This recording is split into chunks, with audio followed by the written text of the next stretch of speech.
Morning student. बेटा आज हम कौन सी क्लास की स्टडी करेंगे? 6 क्लास की स्टडी करेंगे और चैप्टर नंबर है हमारा 8 चैप्टर। बेटा इससे पहले मैंने कुछ चैप्टर आपको रीड करवाए भी और समझाए भी और कुछ छुड़वा दिए जो हमारे किस में आएंगे, सेकंड टर्म के एग्ज़ाम में आएंगे। अभी जो मैं चैप्टर करवा रही हूँ वो है हमारा चैप्टर नंबर 8 हमारी अमूल्य संपदा। क्या है? अमूल्य संपदा है। ठीक है, देखो मैंने आपको लास्ट क्लास में भी समझाया था कि जब भी हम कोई चैप्टर स्टार्ट कर रहे होते हैं उससे पहले हमें क्या दे रखी है, एक ब्लू लाइन दे रखी होती है। उसमें चैप्टर का आप कह सकते हैं जो मेन पॉइंट होता है उसके बारे में जानकारी दे रखी होती है। ठीक है, देखते हैं क्या दे रखा है बेटा। ठीक है, तो आइए हम चैप्टर स्टार्ट करते हैं। मानव जीवन का अस्तित्व पर्यावरण पर ही निर्भर है। मनुष्य की लगभग सभी बुनियादी आवश्यकताओं की पूर्ति पर्यावरण के विभिन्न घटकों के द्वारा ही होती है। वायु, जल, पेड़ पौधे, मिट्टी आदि सभी पर्यावरण के विभिन्न अंग है। पर्यावरण का संरक्षण स्वस्थ और सुखी मानव जीवन के लिए आत्म आवश्यक है। पर्यावरण के विविध घटकों में वनों का अत्यधिक महत्व है। वन अधिकाल से ही जीवन के निर्वाह हेतु आवश्यक वस्तुओं की आपूर्ति के प्रमुख साधन रहे हैं। भारत के प्राचीन ऋषि मुनि वनों में आश्रम बनाकर रहते थे। ये आश्रम विद्यार्थियों की शिक्षा की प्रमुख केंद्र थे। उस समय गुरुकुल की स्थापना वनों में होती थी। इसके पीछे विचार यह था कि प्रकृति से संबंध बना रहे। बेटा इसमें क्या कहा गया? इसमें ये बताया गया है जो पहले के ज़माने में जो ऋषि मुनि लोग जो होते थे वो गुरुकुल, पहले तो स्कूल कम हुआ करते थे, पहले क्या होते थे, आश्रम हुआ करते थे और ऋषि मुनि ही लोग बच्चों को क्या देते थे, शिक्षा देते थे।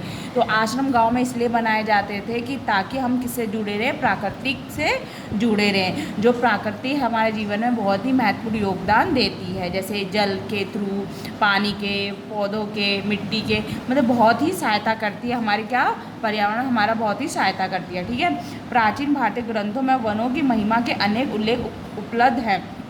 जो प्राचीन पुराने ज़माने के जो ग्रंथ है ना उसमें जो पर्यावरण है ना उनकी बहुत ही महिमा और बहुत ही वनों के बारे में बहुत ही अच्छी अच्छी बातें और उनसे क्या क्या लाभ प्राप्त होते हैं उसके बारे में बताया गया है। अर्थवेद में वनों को समाप्त सुखों का स्रोत कहा गया है। गीता में श्री कृष्ण ने वृक्ष को ईश्वर की विभूति कहकर उसका महत्व स्पष्ट किया है। अग्नि पुराण में वृक्षों को काटने का निषेध किया गया है। अग्नि पुराण जो होते हैं उसमें क्या बताया गया है, वृक्षों को काटने का निषेध मना किया गया है क्योंकि वह परिवार की सुख समृद्धि के आधार पर है। मत्स्य पुराण में एक वृक्ष को 10 पुत्रों के बराबर बताया गया है। कितने पुत्रों के बराबर बताया गया है? 10 पुत्रों के बराबर बताया गया। अंत एवं वृक्षों की रक्षा और उनका संवर्धन मानव जीवन की सुख सुविधाओं के लिए परमावश्यक है। वृक्षों को अनावश्यक रूप से काटना अपने पैरों पर कुल्हाड़ी मारना है। इसमें बताया गया अगर बिना फालतू में तुम पेड़ों को काटोगे तो वो क्या होगा, उसका मतलब है अपने पेड़ों पे ही कुल्हाड़ी मारना। वृक्षों के महत्व के संबंध में एक वृद्ध किसान तथा राजा के बीच वार्तालाप का प्रसंग बहुत ही अर्थपूर्ण है। इसमें ना एक कहानी बताई गई है किसके, किसान और राजा के बीच की हैं। तो मतलब क्या हो रही है, वार्तालाप मतलब बातचीत हो रही है। अब देखते हैं आगे क्या कहा गया। वृद्ध किसान सड़क के किनारे आम का एक पौधा लगा रहा था। वह इतना बूढ़ा और शीर्णकाय था कि शीर्णकाय मतलब होता है बेटा, इसमें दे रखा है शीर्णकाय मतलब कि अत्यंत दुर्लभ, मतलब कि अत्यंत दुर्लभ मतलब कि बहुत ही कमज़ोर, मतलब कि अपने हिसाब से अपनी ज़रूरतों को पूर्ण करने वाला। ठीक है, कि उसके हाथ पैर काँप रहे थे। वो अति दुर्लभ था मतलब कमज़ोर था, तो उसके कारण उसको क्या हो रहा था, उसके हाथ पैर काँप रहे थे।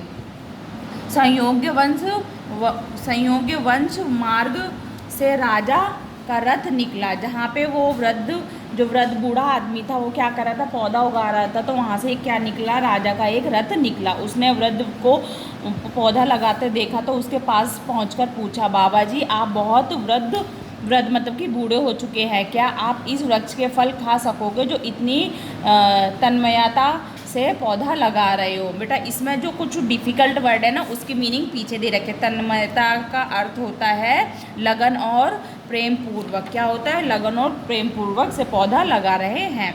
वृद्ध ने मुस्कुराते हुए उत्तर दिया, महाराज जिस पौधे को मेरे बाप दादा ने लगाया था उसके फल मैं खाता रहा हूँ, इसी प्रकार जो पौधे मैं लगा रहा हूँ उसके फल मेरे बेटे बेटे और पोते पोतियाँ खाएंगे। पेड़ पौधे तो समाज की धरोहर है, ये हमारी अमूल्य संपदा है। राजा ने प्रसन्न होकर वृद्ध को पुरस्कार दिया और सम्मानित किया किया पुरस्कार दिया और सम्मानित किया। बेटा ये हमारा फर्स्ट पार्ट है हमारा चैप्टर 8 का, ये आज यहीं ख़त्म होता है। इसके आगे की कहानी हम सेकंड पार्ट में पढ़ेंगे।